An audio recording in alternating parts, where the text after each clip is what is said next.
Hello, and welcome to the Nature Journal series. My name is Mary Sturm, and I am the founder of the Central Coast Nature Journal Club. In this video, we're going to be going through the basics of nature journaling.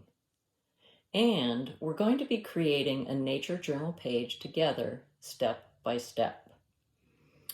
In the upcoming weeks, we're going to have some really rich experiences with plants, with birds, with natural history, with ecosystems. And we're going to use nature journaling as the glue to hold it all together.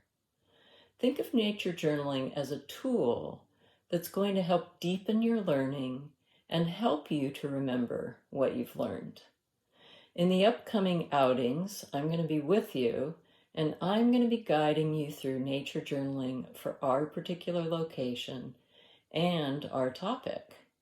In addition to myself, we also will have the added benefit of a subject matter expert. So what exactly is nature journaling? You are going to be receiving a goodie bag. And in that goodie bag will be this quick start guide to nature journaling. And I really like their definition of nature journaling, so I'm just going to read it to you. Nature journaling is using words, pictures, and numbers to record your nature observations, questions, connections, and explanations in a journal. The good news is that nature journaling can be whatever you want or need it to be. If you looked at it on a continuum or a spectrum, on one end, it would be very scientific. And oftentimes, when I'm out journaling, I run into scientists. And because they're good scientists, they're curious. And so they usually want to know what I'm doing. And so when I show them my journal pages, usually what they say is, "Oh, my field notes would be so much better if I included some drawings." And I say, yeah, they really would. And on the other end of the spectrum, nature journaling can be very meditative.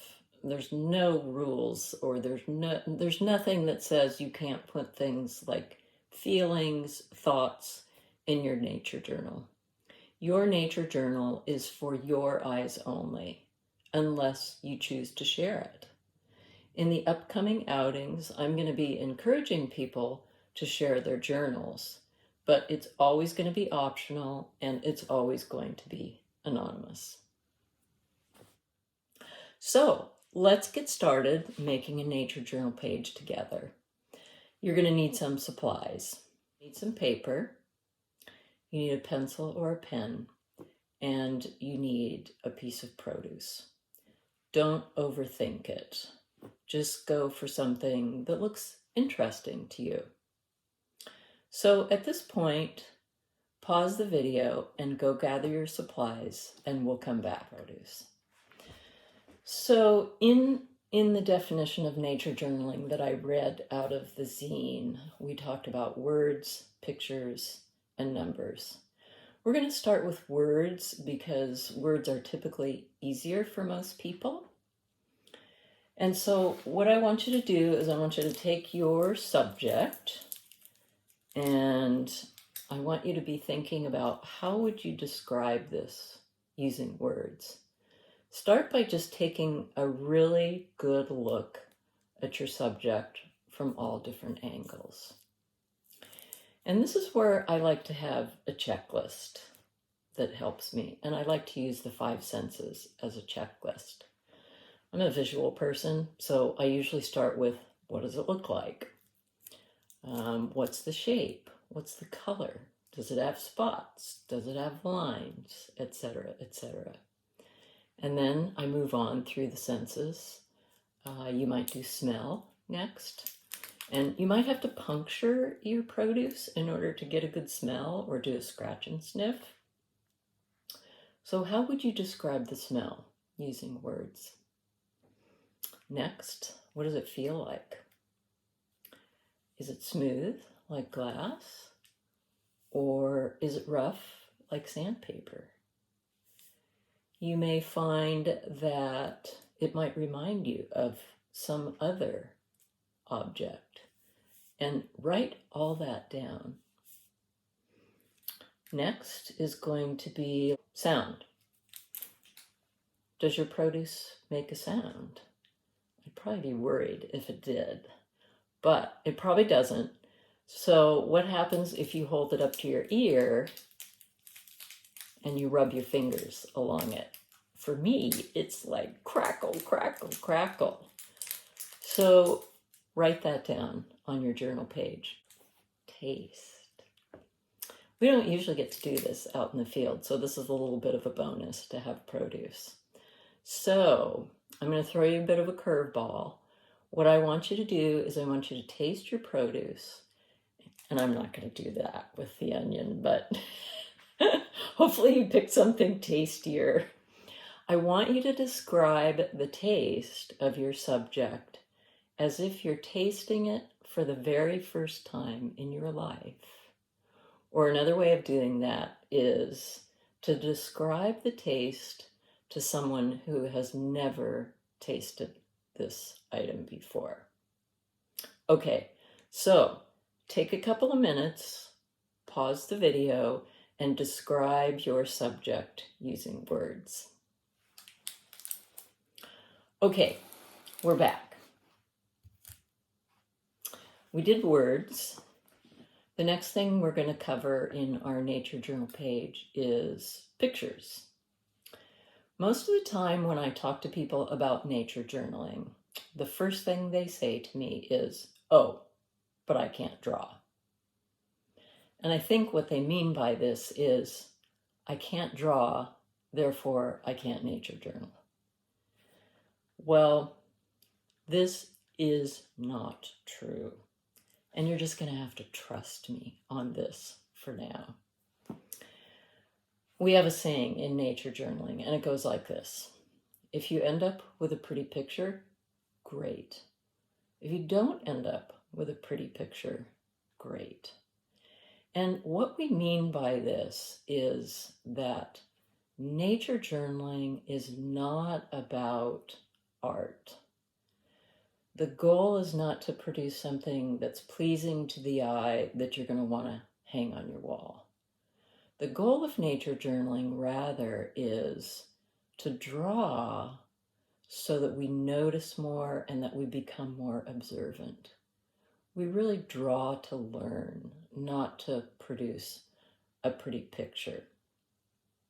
And there's all kinds of workarounds if the drawing part makes you nervous. So just trust me for now. So we're going to do a drawing exercise. It's called blind drawing. It's called that because you're blind to your paper. So you are going to be looking at your subject. I'm going to turn it this way. And at the same time, you are going to be drawing on your paper. But you're not going to look at your paper until you're completely finished drawing. And you're also not going to lift your pencil off the paper. So let me just demo what I mean by this. So I'm only putting my eyes on my subject. I'm not looking at my paper at all. And I'm putting my pencil to the paper. And doesn't matter where you start. I'm just going to start up at the top of my onion. And I see that it has some sort of I'm guessing it's a root. And so I'm going to make this projection that comes out on the top. And then I'm going to come back to where I think I started. And then I'm just going to go around the edge with my eye and with my pencil on the paper. And I'm going to capture the outline. There are a couple of things that I really love about blind drawing. First is that it really forces us to see our subject. The other thing that I really love about blind drawing is that it gets rid of our inner critic. Most of us have this inner critic that when we're drawing sits right here, right next to our ear, and it whispers, or for some of us, it shouts, And this is usually what it sounds like to me. Oh, it doesn't look good. Or, oh, that doesn't look anything like an onion. Or, you should just give up. Well, if you're not looking at your drawing in progress, your inner critic has nothing to say because there's nothing to see. Okay, so at this point, I'd like you to pause the video, spend a couple minutes, and do a blind drawing.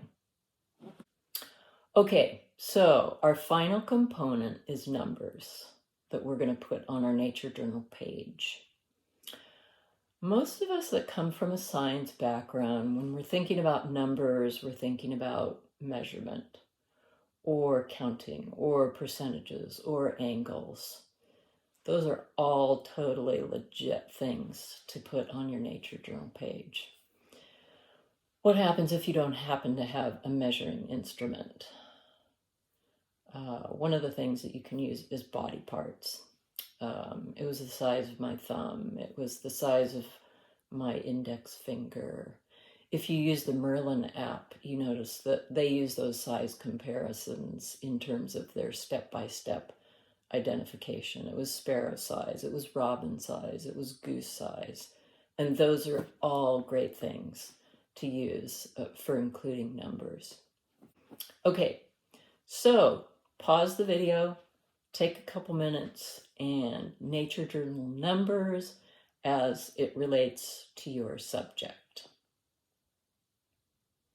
Okay, we're back.